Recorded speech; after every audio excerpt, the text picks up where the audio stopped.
এতক্ষণে অরিন্দম কহিলা বিষাদে।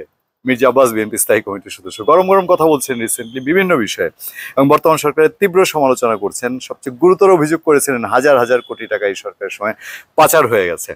মির্জা আব্বাসের বক্তব্য এবার আওয়ামী লীগ কেন্দ্রিক।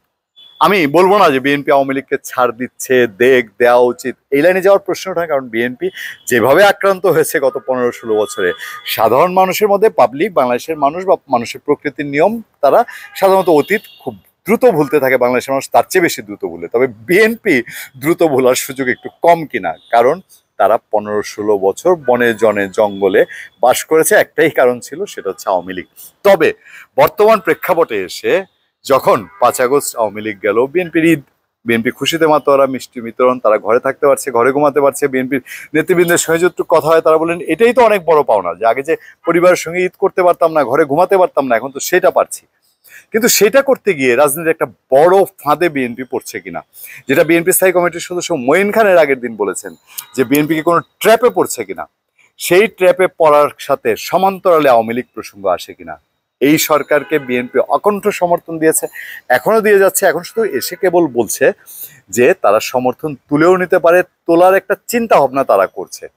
কেন বললাম যে এতক্ষণে অরিন্দম কহিলা বিষাদে, তার একটাই কারণ হচ্ছে যে বিএনপি স্থায়ী কমিটির সদস্য মির্জা আব্বাস বিএনপির তারুণ্যের যে প্রোগ্রাম গিয়েছে পল্টনে, সেই তারুণ্যের প্রোগ্রামে মির্জা আব্বাস বলছেন যে এরা যা করছে, এই গভর্নমেন্ট যা করছে, তা আওয়ামী লীগের চেয়েও নাকি বেশি ক্ষতি হয়ে যাচ্ছে।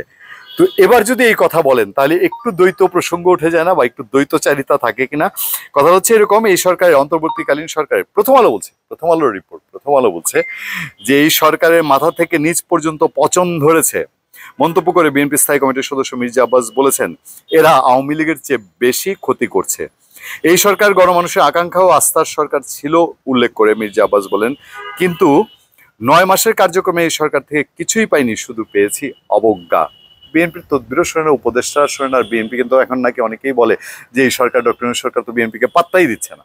বিএনপি যাই বলে তাতেই না, নো, বা নো মুখে না বললেও এক কানে শুনে তো আরেক কানে বের করার মতো অবস্থা। মির্জা আব্বাস আর কি বলছেন? মির্জা আব্বাস পল্টনে এই কথা বলার পর তিনি আরো জোর দিয়ে তিনি বলেন, সরকারে যারা আছেন তাদের বেশিরভাগই দেশের নাগরিক নন।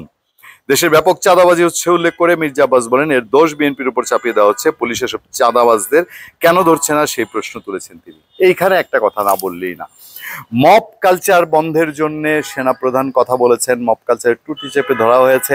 ধানমন্ডির ওসি কৈশনু মার্মা, তিনি একটা মব খুব সাকসেস ভাবে মোকাবিলা করে পুরস্কৃত হয়েছেন। কিন্তু এর পাশাপাশি কি দেখা গেছে, সেনাপ্রধান যেদিন বলেছেন মব কালচার আর সহ্য করা হবে না, তারপর দিন মমতাজকে, আওয়ামী লীগের সাবেক এমপি, কোর্টে ডিম মারা হয়েছে, এক প্রকার মব। আর সবচেয়ে শেষে এসে প্রশ্নবিদ্ধ হয়েছে সাবেক ভূমিমন্ত্রী আওয়ামী লীগের রেজাউল করিম হীরা। ভদ্রলোকের নামে কোনো মামলা নাই, তারপরেও তিনি একটা রেজিস্ট্রি করতে গিয়েছিলেন। কতটুকু ঝামেলায় থাকলে এক লোক জমি বিক্রি করতে যায়, সেখানে কারা গেছে? সেখানে তারা গেছে বিএনপির মানুষজন, বিএনপি যুবদল, স্বেচ্ছাসেবক দল। তারপরে যদিও সেনা হস্তক্ষেপ বা যেভাবেই হোক, তিনি আর জেলে যেতে হয়নি। আমি বলেছি যে যদি 4-5 মাস আগে হতো, এই ভদ্রলোককে ক্ষমা করতো, এই 83 বছর আর 93 বছর বয়সে হয়তো জেলে দিত। এখন মির্জা আব্বাস যে কথাগুলো বলছেন, চাঁদাবাজি, এনসিপির বিরুদ্ধে অভিযোগ আছে, কিন্তু অভিযোগ আর লোক সংখ্যার তুলনায় বিএনপির বিরুদ্ধে অভিযোগ কি কম? যাই হোক, নির্বাচিত সরকারের হাতে দেশ নিরাপদ থাকবে উল্লেখ করে মির্জা আব্বাস বলেন সরকার বলছে সংস্কার করে নির্বাচন দিবে, কিন্তু গত 9 মাসে সরকার কিছুই করতে পারেনি, তারা আগামী 9 বছরেও কিছু করতে পারবে না।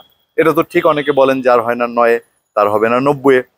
এখন এই সরকার কি করতে চাচ্ছে? আর বিএনপি রাজনীতিতে কেন বিএনপিকে আজকে এই কথা বলতে হচ্ছে? বিএনপি কি দূরদর্শিতার অভাবে ভুগছে? বিএনপি কি সিদ্ধান্তহীনতায় ভুগছে? বা বিএনপি কি তার রাজনীতির যেটুক, যখন যেই মুহূর্তে যে সিদ্ধান্ত নেওয়া প্রয়োজন ছিল সেই সিদ্ধান্ত নিতে ভুল করেছে?